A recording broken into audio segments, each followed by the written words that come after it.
Good morning, everyone, and welcome to our latest Questions for Chrissy Telephone Town Hall. For those who have joined us before, welcome back, and for any first-timers, welcome also. This is Chrissy's 89th Town Hall, and we're really excited to hear from you this morning. I have some very quick housekeeping items before I turn it over to Chrissy. We will begin our Q&A in just a few minutes, so if you already know you'd like to ask Chrissy a question, press *3, again, *3, and you'll be connected with one of my colleagues in Westchester, Reading, or Washington, D.C. to assist you. You can also submit online at houlihan.house.gov/live. At this time, Chrissy will address a couple of topics we're hearing a lot about right now. One, her appointment to the bipartisan task force to investigate the attempted assassination of former President Donald Trump, and two, President Joe Biden's decision not to seek a second term in the White House. And with that, I'll hand it over to our U.S. Representative, Chrissy Houlihan. Hi, Aubrey. Thank you. Can you hear me okay? Yes, I can hear you crystal clear. Excellent.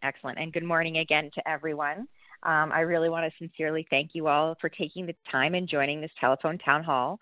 We, as you probably know at this point, do our really very best to make sure that we vary the times of our town halls and vary the opportunities, some telephone town halls and some live town halls in person, so that we can make sure to accommodate different work schedules and different lifestyles. And I'm really glad to see that we have over 100 community members already on the line so far today.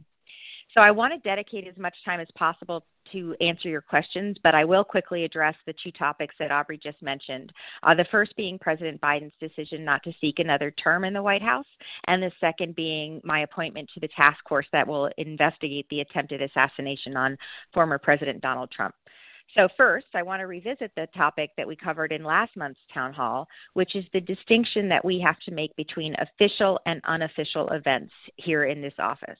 Another way to think about this is that official means work that I do as an official member of the government, like hosting this town hall. Unofficial, on the other hand, is used to describe events and actions that happen outside of my job as our member of Congress. An example of an unofficial event would be perhaps a campaign fundraiser. And the reason why I'm highlighting this again is because this distinction is really very important for each of you to know. I am only permitted by law, to discuss official activities during telephone town halls or town halls such as this, because this conversation is falling under my official duties as our member of Congress. And I know that a lot has happened since the last time we spoke, including that President Joe Biden announced that he will not run for a second term in the White House. And that decision is related to his unofficial campaign activities. So it's not it's not allowed for me to be able to address these kinds of questions on these topics here in this venue. So please do keep that in mind as you're submitting your questions. What I can talk about, and what I'm very, very proud to talk about, is President Biden's accomplishments in the White House, negotiating the largest infrastructure deal of our lifetimes, which is helping scores of businesses in Downingtown and Ackland, passing the PACT Act, the largest expansion of veterans' health care benefits in our history, signing the CHIPS and Science Act into law. That bill is literally electrifying our economy and bringing the semiconductor investment business back onto American shores. Cementing his legacy as the most climate-conscious president in history by passing green energy tax credits in the Inflation Reduction Act, and lastly, capping the cost of prescription drugs and insulin. These are the things that I can talk about, and these are the things that I'm happy to go on and on about. The point is, I'm happy to talk about policy decisions, but I cannot talk about political decisions. So next, I also want to address, as Aubrey mentioned, my appointment to be part of the bipartisan task force that will investigate the attempted assassination of former President Donald Trump. Out of more than 430 of my colleagues, I was lucky and privileged to be selected by Speaker Mike Johnson and Leader Hakeem Jeffries as one of the 13 members who will be serving on this temporary task force. The goal of this group is threefold. One is to understand what went wrong on that day, the day of the attempted assassination. Two is to make sure that people are held accountable. And three is to prevent such an agency failure from ever happening again. So I want everybody on the phone today, regardless of your political affiliation, to understand that I take this responsibility on this task force very, very seriously. I had the chance to speak to Representative Kelly, who's leading that task force, yesterday on that, and we shared a real important belief that we need to make sure that this committee is very, very serious and very, very apartisan. It's truly an honor and a privilege to be part of this committee, and I promise to uphold our values of truth and civility and decency and patriotism throughout this work with this committee. As a member of the task force on the House Permanent Select Committee on Intelligence, I have and will continue to receive briefings as well to learn more about this tragic event, and as I am able to, I will continue to share that information with you as well. So with that, I want to thank you guys again for joining us, and I will turn it back over to Aubrey to see if anybody has submitted questions yet. Thanks, Chrissy. And yeah, some of the questions are starting to come in live and also online. So we're going to start with the first question that was submitted online, and that is from Jeff McLaughlin. And Jeff said, what updates can you provide on the Farm Bill? He's specifically interested in SNAP. And also, what happens next since the Senate voted down the enhanced child tax credit? So again, curious about the status of the Farm Bill as it relates to SNAP, and also what is the next step with the Senate voting down the enhanced child tax credit? Yeah, and these are two very good questions and really important. And these are the kinds of things that I am hopeful that we will be able to pass as we return to Congress in the September timeframe. But there's a lot of work to be done to make that possible. We have decided that in the September timeframe we will, take another crack at the Farm Bill. It has passed out of committee in the House already, mainly on a party line. And some of the things that I think are most worrisome about the current version of the House bill is that it cuts SNAP benefits. So these are benefits for food subsidies for people. The Senate has an outline of the bill. Remember, your schoolhouse rock, the House and the Senate both have to have a version of the bill in order for it to be reconciled and hopefully signed into law. We passed a one-year extension, as I mentioned, in the House side, so the current Farm Bill does not lapse until the end of September, September 30th to be specific. And so it is really important that we, work towards getting this Farm Bill passed. And I'm hopeful that at a minimum during the lame duck, we might be able to get that done. But I am disappointed that this is, frankly, quite so hard. On the child tax credit, this is also something that unfortunately did not pass the Senate, and we're working to try to figure out how to make that a reality on both sides of the Capitol. In the meantime, the existing child tax credit is still law, as well as there is a significant credit that's part of the Pennsylvania child tax credit. And if you have the opportunity, you can go to childtaxcredit.gov. You can learn more about that to see who's eligible for that. And so, the bottom line is this is one of actually two examples of something that is enormously frustrating about Washington. You maybe have followed that we left Washington a week early because the majority was not able to come to an agreement even on what to vote for. And that, I think, is one of the things that I'm most worried about. And I'm hopeful that as we return to Washington, we will be able to get back to the business of the people, the appropriations bills as an example, and the Farm Bill as another example. Great. Thank you, Chrissy. For our next question, we are going to go to a live caller. And so Laura, I can't tell if your last name is Devon or you're from Devon, but either way, Laura is curious about the Kids Online Privacy and Safety Act. Laura, your line should now be live to go ahead and ask your question. Yes, I was just curious as to what your position was on the Kids Online Safety and Privacy Act and how it pertains to the First Amendment. Sure. And hi, thank you so much for your question. This bill has not been in front of the House yet, but I did see that it has passed the Senate.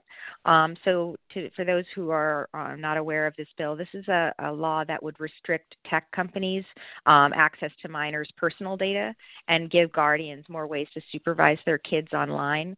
It would keep companies from being able to advertise to people who are too young to be advertised to products like tobacco. So there are a lot of opinions about this particular piece of legislation, and you're right to identify that some of the concerns are around First Amendment issues. That being said, I'm really passionate about making sure that our community members are safe online, and as you probably have also followed, we had a really particularly bad example of the abuses that can happen online with a TikTok issue with our community in Great Valley. And so we want to make sure that all members of our community, especially our kids, are safe online. And to that end, I was able to write a letter to the Department of Education trying to make sure that we did our best at a federal level to respond to this particular incident. What does that look like? We can hopefully educate our young people on media and tech literacy in the interim between now and if any legislation comes in front of us like this bill. And I think that that's a really important thing that frankly, not just kids need to be better educated about the power of social media and the dangers as well as the goods of it. And so I think we really need to be focused on tech literacy too. I will, however, be watching for this bill to see if it comes to the floor of the House of Representatives. But it is interesting and of note to see that it passed the Senate because the Senate also has had a kind of historically non-productive, unproductive session as well. And thanks so much for your question. Great. Thanks, Chrissy, and thank you, Laura. For our next question, we are going to Steve in Downingtown. Steve has a couple of questions. And so first, he wants to understand the latest regarding Israel and the conflict in Gaza. And Steve also wants to know about immigration reform. So Steve from Downingtown, if you are still with us, your line should now be live. Great. Thank you, and I really appreciate the opportunity to ask you these questions. What I was interested in is your particular viewpoint on what limitations, if any, we should be setting with Israel with respect to the aid that we continue to provide them, military assistance, particularly in light of the continuing, bombing and mounting deaths that are occurring within the Palestinian community in Gaza. Yeah, thank you. I really appreciate the question, and it is something that, because of my position on armed services and on my position on Intel, is something that I spend a great deal of time on. And as well, for those who don't know, this is also personal to me. My father was a survivor of the Holocaust and was born actually in what is now Ukraine, but was Poland at the time in the city of Lviv. And so I do see those two conflicts, frankly, as being very integrated and connected in many ways. But specific to Israel, I am deeply concerned about specifically the Prime Minister Netanyahu's kind of conduct during this war. I very much believe that Israel has every right to protect and defend herself and every right to exist as a nation and as a democracy, one of the strongest partners that we have. That being said, the way that Netanyahu specifically has been conducting this war, particularly quite recently, has been really, really concerning. And I have expressed those concerns to anybody and everybody I'm able to have contact with. I think that I'm hopeful that we can get to a durable and lasting peace, but of course the actions most recently in the assassination the assassination of Hamas leaders has been certainly a step backwards in that. So I want to see a rapid, durable two-state solution. I want to see rapid aid coming into Gaza more rapidly than it is and with more abundance. But I also stand strongly with Israel in making sure that we are able to protect that nation state. I think you also asked a question potentially about the immigration situation. Is that also part of your question, sir? If you're still there. I'll just go ahead and talk about that because I think that's yeah. I think that go ahead, Aubrey. You're now live again.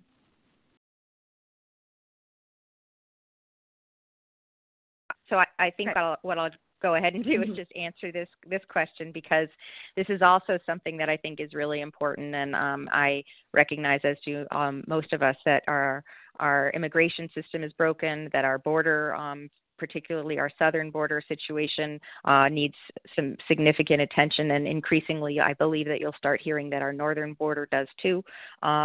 But I think that what we need to do is come together and recognizing that these things need to be solved, and they need to be solved simultaneously. It's not a new situation or a new issue. We had, I think, a really good solution, bipartisan solution in the Senate that was worked on with great fidelity over the course of many, many months. That solution was going to be put forward to a vote in the Senate, and at the evening before it was put forward, there were more than 20 Republican members of the Senate who were able or interested in voting for that.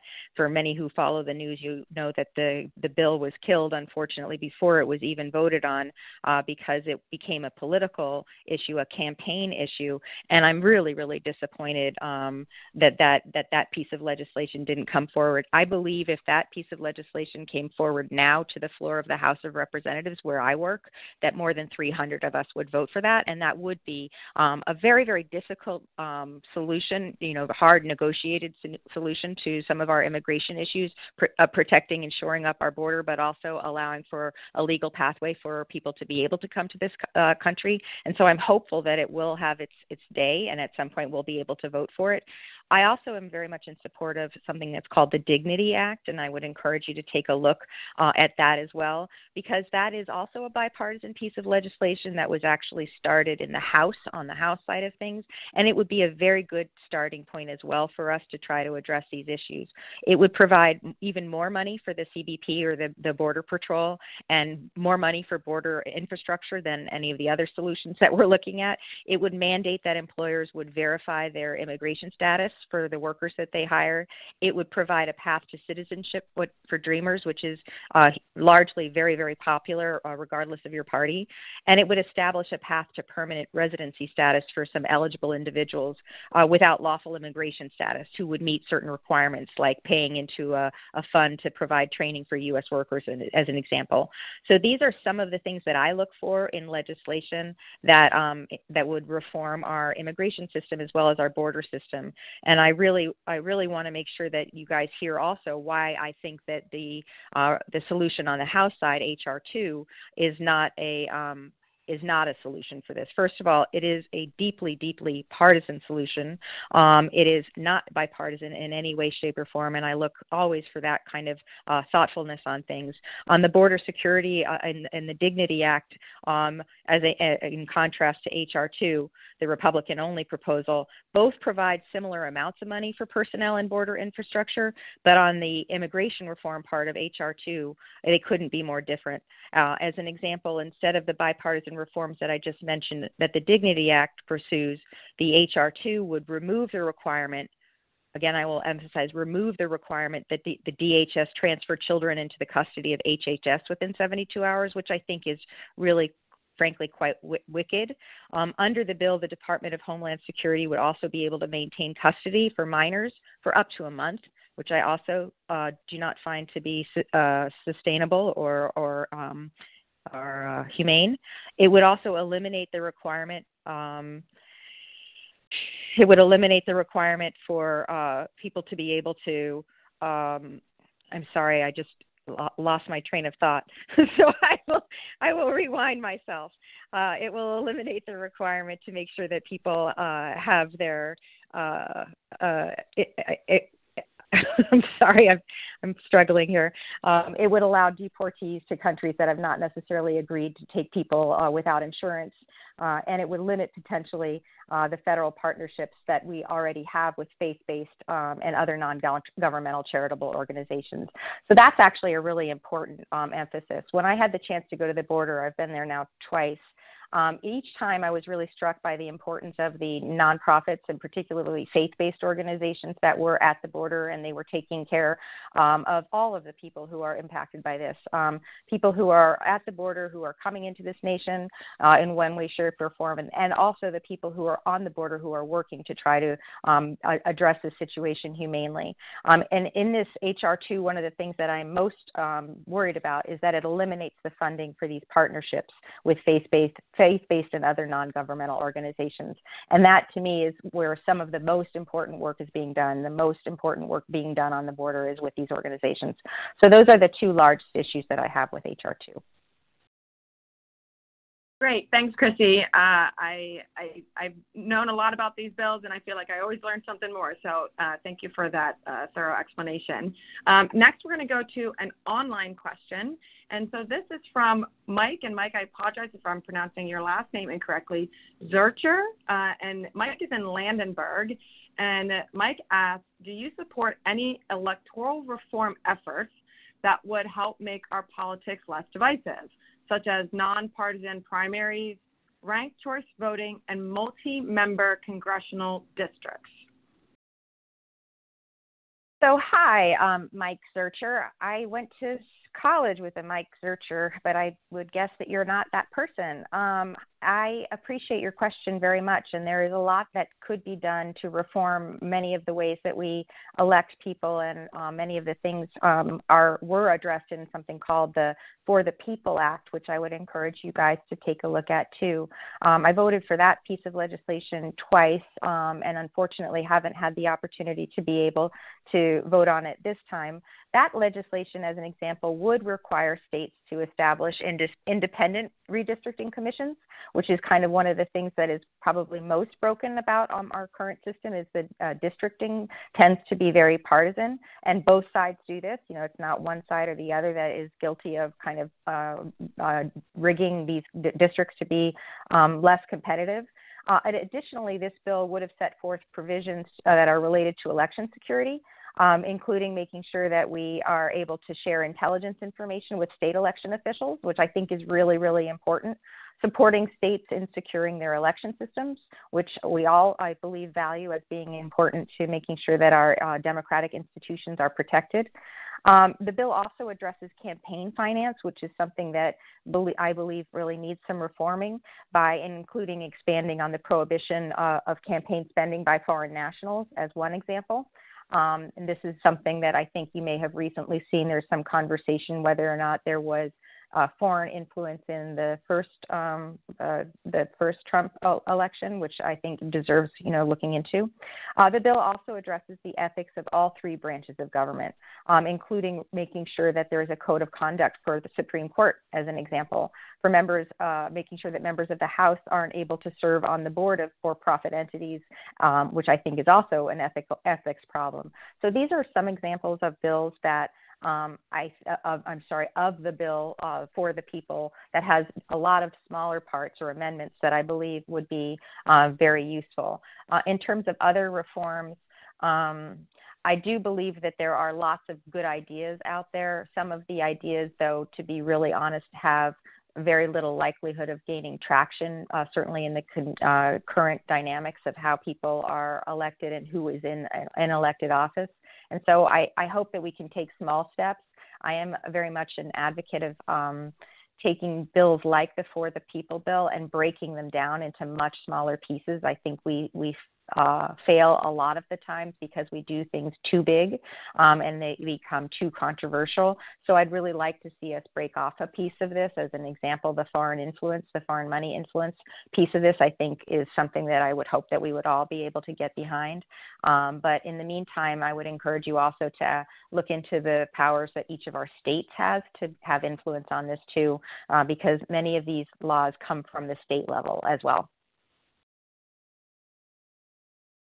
Great. Thank you, Chrissy. For our next question, we're going to Mark Coriel from Downingtown. Mark wants to inquire about H.R. 8281, also known as the SAVE Act. And so, Mark, if you are still with us, your line should now be live to ask your question. Thank you very much. I appreciate the time. I know we're up against it, so I'll try to make this quick. So the Safeguard American Voter Eligibility Act apparently makes it a requirement for proof of citizenship to vote. And I noticed you initially voted to recommit and then subsequently voted no to pass. So I was just hoping to get some more context and understand why you took those actions. Thank you. Sure. Yeah, no, and I appreciate it. And I actually am a supporter of people needing an identification, a form of identification to vote. We can have a longer conversation about how we would execute on that, because I think it's important that it be easy to get that form of identification and not cost prohibitive. But this piece of legislation did not solve for that issue. And I am also very much supportive that only citizens should be able to vote, should be eligible to vote. But here's what my problem was with this particular piece of legislation. The SAVE Act would bar members of the military from who are deployed abroad from registering to vote. The SAVE Act would require that every American register to vote by mail or online and present citizenship documentation in person at an election office, which would mean, in my opinion, that any service member who was deployed overseas would have to travel back to the United States to register to vote. So this would, in my opinion, also functionally end online voter registration nationwide, which I think really discriminates and greatly harms people in places like rural communities where online registration is allowed. So I believe that this piece of legislation would have also disenfranchised tens of millions of people who are married women in particular, because the SAVE Act has a provision where you have to demonstrate your name. And of course, if you are a married person, your photo ID may not match your name as well. And so birth certificates, as an example, wouldn't necessarily have the same name on them as your official driver's license or your passports. And those kinds of things worry me, that there's different names in different places, and I don't want to have women prohibited or prevented from registering to vote. So again, these are things that can have solutions. This is why I voted against this particular bill. But I really want to find ways where we can work bipartisanly on these kinds of issues. And I really appreciate the question. Great. Thank you, Chrissy. And we do just have a couple minutes left, so we're going to one last online question. And so this question is from Emily. Emily is in Sinking Spring, and she says, I was already concerned about our economy and inflation. Now I'm concerned about my 401k with the stock market news this week. What's going on, and what are you doing about it? Thank you, Emily, and I appreciate the question. And I also am watching the stock market, and my understanding is in early trading, the market is up, thankfully, and also across the ocean and markets that have opened earlier, they are also recovering, so that's good. And I do hear you about prices and basic goods, and I do hear you about your 401k. This is, I think, something that we all have been watching and concerned about. I am part of a group that's called the New Dems, which is short for the New Democrats. And on my website, I would encourage you to take a look at our inflation fighting plan that I helped produce as part of a working group in that group. Forbes magazine, in fact, called it the best inflation fighting plan to come out of Washington. So if you go onto my website and you type in the search bar inflation, it will come up. To continue with this answer, prices are still too high, and certainly higher than we are used to. But we are making some progress on capping inflation, which I think is good. We are comparatively to other nations in a much better situation with that than they are, which I think is important to note. Our supply chains are becoming more full and more agile, and part of what our work is in doing things like the Chips and Science Act and doing things like the Inflation Reduction Act is to bring a lot of those supply chains home and to have more control over them ourselves. The stock market, where you have your retirement investment, is most likely to adjust, as I mentioned. And for context, just because I'm kind of an engineer and a geek, what I can say is that our recent jobs report was definitely lower than predicted. However, the previous month's job report was much higher than predicted. So we need much more than just 1 month of data to develop really strong viewpoints here on this market. Our unemployment rate is still very, very low.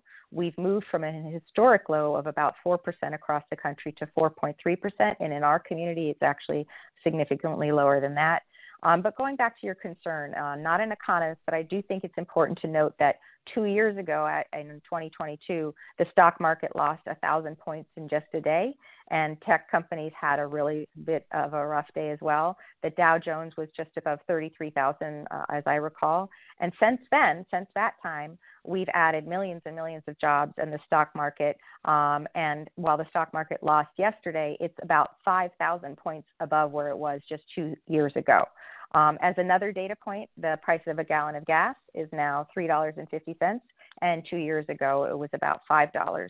So most economists agree that our economy and our job prospects are pretty darn strong, but it is definitely something that I work on, not only with the legislation that I pass, but also in the working groups that I'm part of in Congress. And I appreciate the question very much.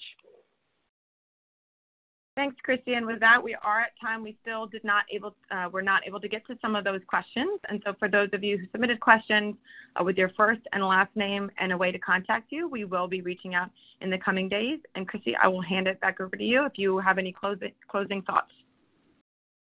Thanks, Aubrey, and I really do thank all of you guys for joining us today, and for the entire team who are behind the scenes taking your calls and managing this 89th Town Hall.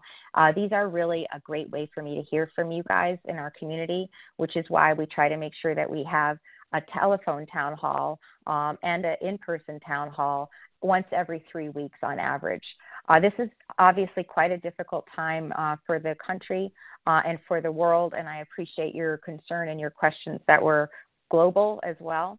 And I truly mean it when I say that the interactions that I get to have with you guys in the 6th Congressional give me hope for our collective future. I was just talking about that last evening with a bunch of colleagues, how really strong and powerful our collective appetite is for civility and decency here in our district.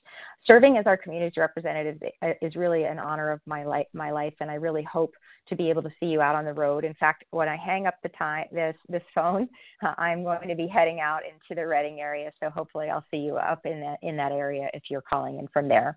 Thanks very much, and enjoy the rest of your day.